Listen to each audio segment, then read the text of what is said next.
Good. You guys had a players-only meeting Sunday. Are those things helpful, do you think, or in the history of your teams? Yeah, those guys, their day off is Sunday, so it's up to them and what they want to do with that. So, it means they're concerned and they care about what's going on. So. How do you think they've responded mindset-wise? They've had a good day Monday, Tuesday. Today's a big day for us, obviously, as we keep going. And we got Thursday and Friday, but Monday and Tuesday were good. So they're focused on. And when you play a team like Oklahoma, they're going to get your attention. So our guys were good both Monday and Tuesday. So we'll see how we continue to grow this week. The offensive line was pretty good last year after Boss came back. What's kind of been going on that's been different? Obviously, you had a couple new guys. We got some new guys in there, and I think that group has to play together. And I think we got some new players in there. And Alec didn't play in game one, but played in game two. Sean's played in his first few college football games, so just some guys getting their feet wet playing, and the longer they get reps and get a chance to play with each other, the better they have an understanding. The one thing was those other four guys played along until Boss came in game four and joined them. So, but Mike and Andre played on their side together, and Jake played with Chris. So, in any group, it's trying to get some continuity and get those guys to make sure they're on the same page. So instead of having to talk about a look, they actually kind of intuitively know what they're going to do to that look. So it's just a matter of repetitions and getting those guys quality reps against good opponents. How's Alves doing right now? Mike's still struggling with his back, so we'll see where he is, but he will not play this week. What about Darnay? Darnay's practiced the last couple of days, and obviously we're going to see how Wednesday. This is a big day for us. Wednesday, Thursday, and Friday day, but he has practiced on Monday and Tuesday. Martin Andrews? He's been in and out the last 2 days. What is he dealing with? Like. You had Greg Dulcich caught a touchdown pass. Is he somebody that you might put on scholarship based on his production? No, we don't talk about that publicly, so we deal with everything internally. So. Obviously, practices and games are different, but have you seen some continuity, some consistency in the last? Yeah, our guys are getting better and understanding how to practice. Again, when you got 87 freshmen and sophomores, it's still a young group, so every day is a new day for them. Whether it was their first away game or first home game, which they've gotten a chance to experience both of that, but it's a matter of putting those good days on top of each other. Experience is a huge deal in anything, and I think there's some of these guys are gaining their experience. There's a lot of on-the-job training going on, and they're taking advantage of it, but you obviously can't manufacture what a game scenario is like because the risk reward's a lot different. You can make a mistake in practice, you just reload and run the play again. You make a mistake in a game, that's a huge deal. So learning how to deal with those situations is what our players are learning and going about as a team right now. When you have a young roster like this, do you have to temper emotions sometimes when you start 0-2? Yeah, not everything is dramatic, as I think some people kind of put the emphasis on it. We all are beneficial from hindsight, but you don't have the ability to have hindsight when you just got here. So you can't look over. These guys can't say, hey, when we were 0-2 a couple years ago. I mean, they're all new to everything, and everything's new to them. So everything's a new day and a new experience, and they've got to grow from each one of those experiences they have, and that's how we all learn as people. So we go out and try to give it our best effort, and then figure out, was it good enough or not good enough? And if it wasn't good enough, what mistakes did we made, and how do we correct those mistakes? Martell Irby came on strong in the last year, has had 3 carries in 2 games. What's been the difference there? Excuse me? Martell Irby has not had much. Josh Kelly and Demetri Felton. He's got 2 kids ahead of him, so that's been the deal there. What about Matt Lynch? You moved him for more. Yeah, we got a lot of depth at tight end right now. Yeah. I mean, you got Devin Asiasi, you got Jordan Wilson, you got Mike Martinez, you got Matt, you got Greg Dulcich. We've got it's probably our deepest position on our team. So, it's just a matter of we got some quality players at that position. But Matt has played, and his numbers have gone up from game 1 to game 2, and hopefully they'll continue to go up. How have you addressed the turnovers in practice this week? Excuse me? How have you addressed turnovers in practice? Well, the turnovers, if you got to look at turnovers from a specific standpoint. So the 2 turnovers that we had on Saturday were protection breakdowns. It wasn't a ball security issue. Dorian is in the pocket and gets blindsided from behind. So he's almost in the process of trying to throw the football. So it wasn't like he was carrying the ball wrong, or we didn't have a good grasp of the football, and we emphasize ball security every single day. So you got to kind of look at the individual, what happened in those individual situations, and then go from there.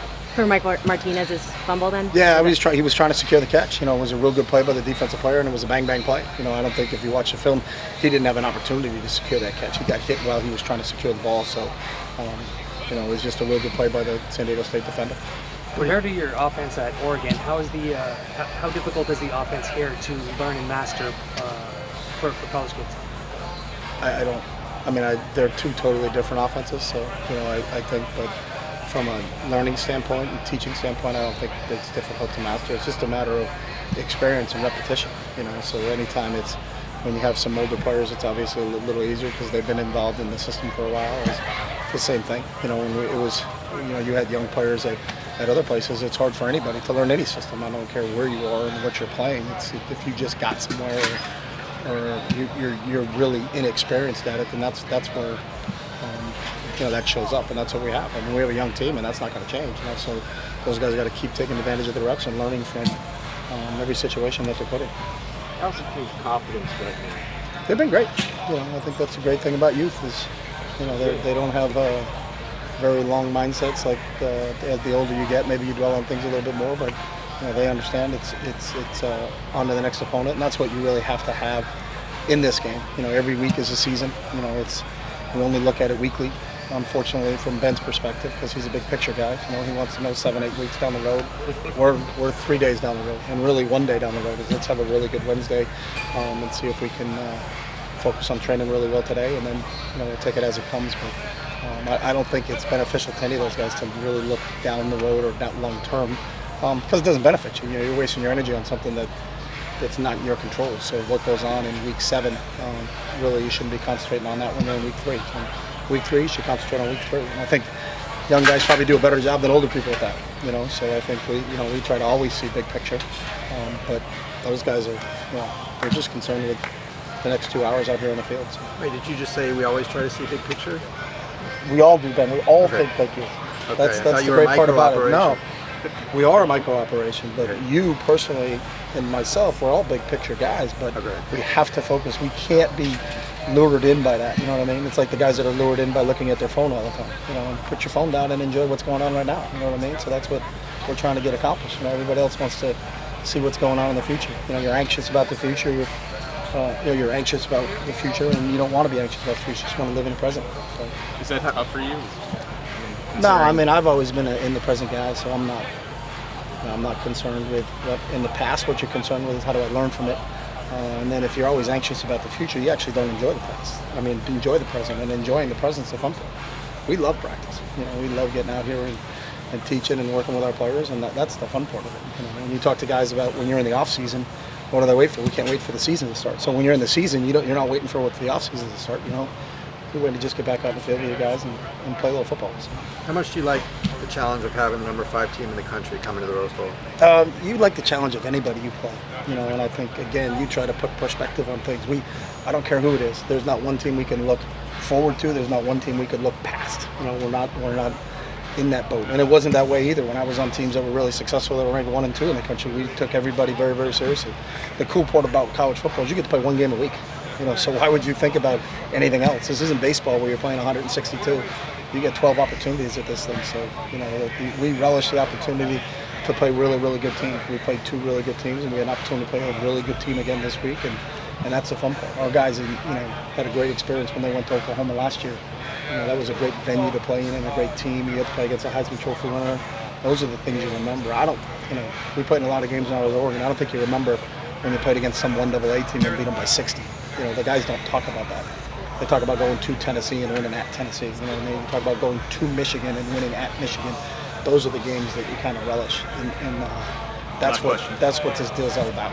But when it's Oklahoma coming in, whether they were ranked 5, 15, or 25, it's Oklahoma. So our kids would be really excited about playing against Oklahoma. Did you feel like you had a talent advantage in those first 2 games? What's that? Did you feel like you had a talent advantage in those I've first never 2 looked games? at a game from a talent advantage, disadvantage. If you do that, then shame on you. I don't think anybody looks at it when you're coaching as like, oh, we have more talent than them. It never happens that way. If that happens, you're going to get your tail kicked. So I don't think anybody ever has that perspective. That's a bad perspective to have if you're a coach. If you think our talent's better than their talent, because that's not going to happen. You have the last question. Defensively, compared to when you saw Oklahoma last year, what differences have you seen about? It's a whole different scheme. Alex came in and has changed from what they were doing in the past. They were more of a 3-4 operation, and now they're more of a 4-down operation. There's a lot of movement across the front, a lot of the defensive line moves and twists, and they're on the run all the time. I think they're probably playing a little bit man on the back end, but it's a totally different operation. It's a lot similar to what he was doing when he was at Washington State. So, and that's not what they were doing before. So it's really different, drastically different. We didn't watch any of Oklahoma's defensive games from last year just because the whole system has changed. So, okay. Thank you. Thanks, guys.